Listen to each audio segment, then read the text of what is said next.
Coach, obviously a long time since you've been home. How will it feel for your group to play in front of the home crowd again?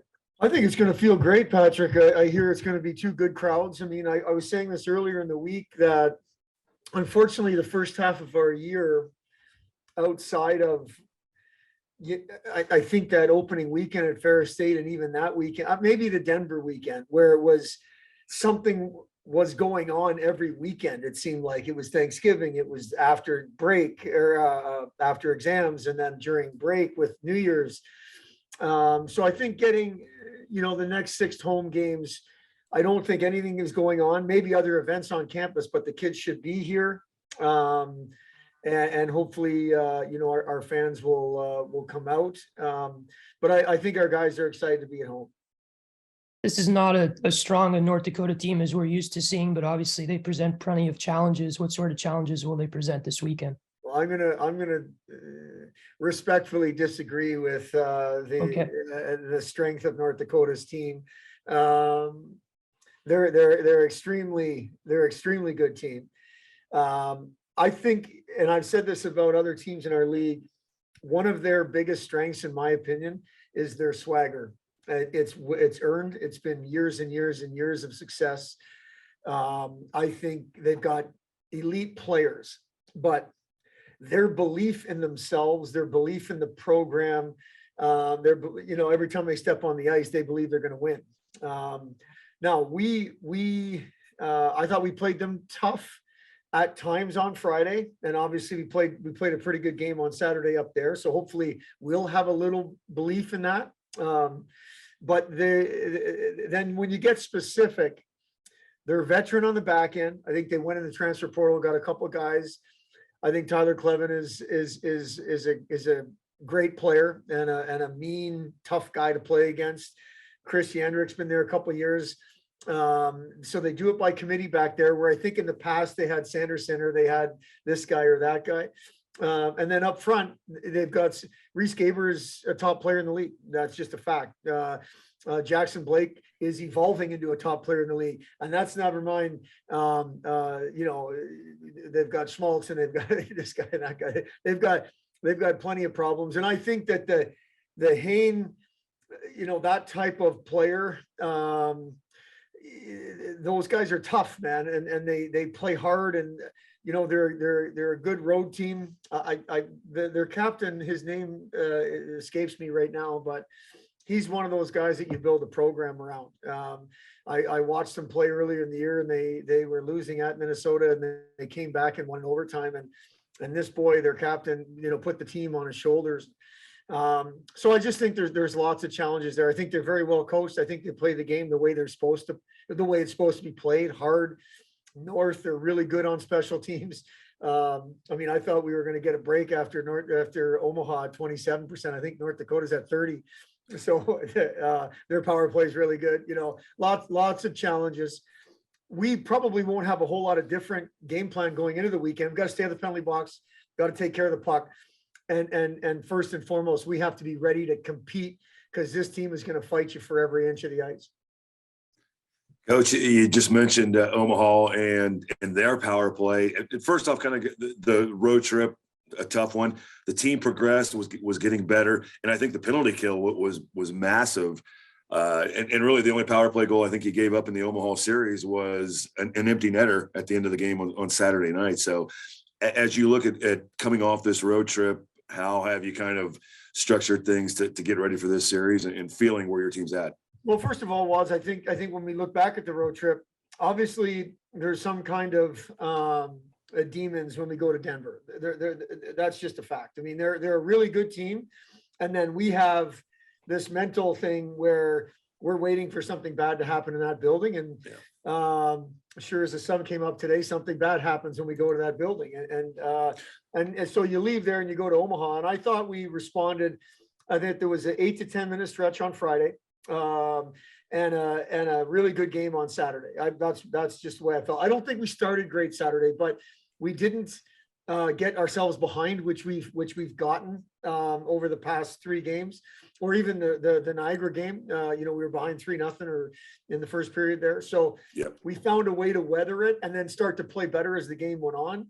As far as preparation goes, and as far as specifically the penalty kill goes, Zach Isaac's taken the penalty kill on this year, and he's worked extremely hard at it, and he's going to continue to, because again, every weekend we face another top power play, it seems like.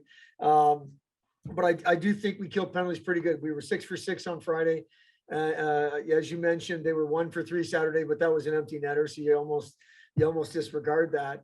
And the preparation is not going to change. We are fighting the mental fight right now, because the mental side will take over the physical, and mentally it's tough to feel good about ourselves because the record says what it says, but constantly we're talking about, let's stay in the moment, stay present, work today. We've had a couple of good days of preparation so far, hopefully a third day of preparation tomorrow, and then we're ready to play on Friday, because as I said to Patrick, we better be ready because North Dakota is going to be. Yeah, without a doubt. And then trying to get the offense going again. Your team had scored goals, you know, on a good consistent basis earlier on, and then ran into a little bit of a buzzsaw these last 2 weekends. What's the motivation to get the offense going again in the right direction? Hopefully the motivation is internal with the individuals that have proven they can be part of offense at this level. The Barbellinis, the Red Savages is where PJ Fletcher is where we start. You know, where's Ryan Savage in this, and those kind of things. We're just, you know, we're putting too much pressure on our goaltending and our defense right now, obviously. And I think everyone's expecting Waldron or somebody like that. He's a freshman. You know, Max is a freshman. Taransky and Hallen are freshmen. These are supposed to be complementary players, not putting the weight of the world on their shoulders. So I think we'll lean on our top guys. I think they're leaning on themselves.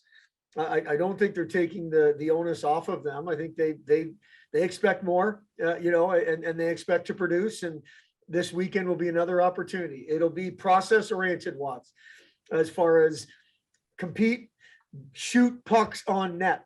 Stop trying to be too fancy. Stop trying to look for the perfect play. Get pucks on net, crash the net. Let's get some ugly goals. And hopefully the power play will take that same approach, because, 5-on-5 is hard enough. And we need 5-on-4 contributions.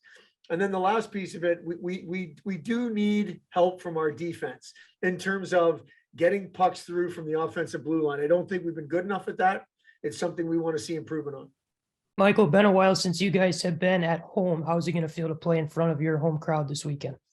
Oh, it's going to be great for sure. And I think the last few times we were at home, I think we were either on J-term or Thanksgiving break. So there hasn't been we haven't been able to get that big of a crowd, or a student section for that matter. So we're all really excited to play in front of our fellow students.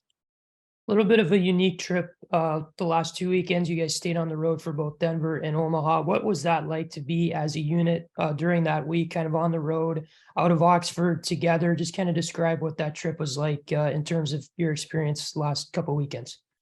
I thought it was a really good experience. I think, other than the results, obviously, but we were able to spend a lot of time together as a team, and we've definitely built a better bond, like, together as a whole. And I think we'll cherish that for the rest of the year. Hey, Michael, now you've played 11 games collegiately so far. What's been the biggest transition for you? You played a ton of junior hockey at Dubuque, but what's been the biggest transition for you coming to the college game? That's a really good question. I think the speed, obviously, guys are older. I think the speed is a little bit of an adjustment. And I think just the day in, day out practice schedule, just how intense every practice is. It took me a little bit to get used to, but I think I'm really starting to find my stride. And having been out in Omaha, you played, I think you got the most games ever played with Dubuque in the USHL. And you've got a couple of your teammates that were with you last year that is at Miami. Tell us about kind of that whole process at Dubuque with those guys, and how you all ended up in Oxford, maybe separately decision-making, but how you all ended up here together. Yeah, it was pretty cool. I think Zane Dempsey and William Helene visited first. They came on their official visit, and they basically committed here right away and said it was so cool and awesome. And when I had decommitted, they gave me pretty good recommendations to come here, and I came on a visit and I loved it right away.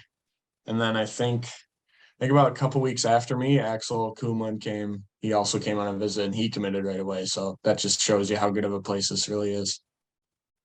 That's very cool to hear. Obviously, Dubuque was very good to you as well. Being out in Omaha, a little bit closer than it is probably to Oxford. Did you get to see anybody familiar from Dubuque that made the trip over to Omaha? Well, I actually our Axel and I's billet family got to visit us in Omaha. They made the trip down, so it was really cool to see them. And then I did know a few guys on the other teams that we were playing. I knew a couple guys on Denver and a couple guys on Omaha. So, I played in Dubuque for so long. I basically know a guy on every team in the NCHC. So it's a pretty cool experience.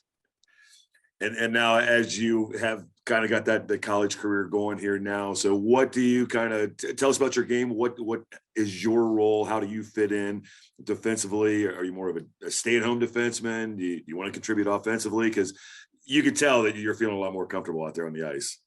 Yeah, definitely. I think I built up a little bit of confidence, and I think my game is just more of a stay-at-home D, and I think a steady defenseman. I think you won't see me making many mistakes, hopefully.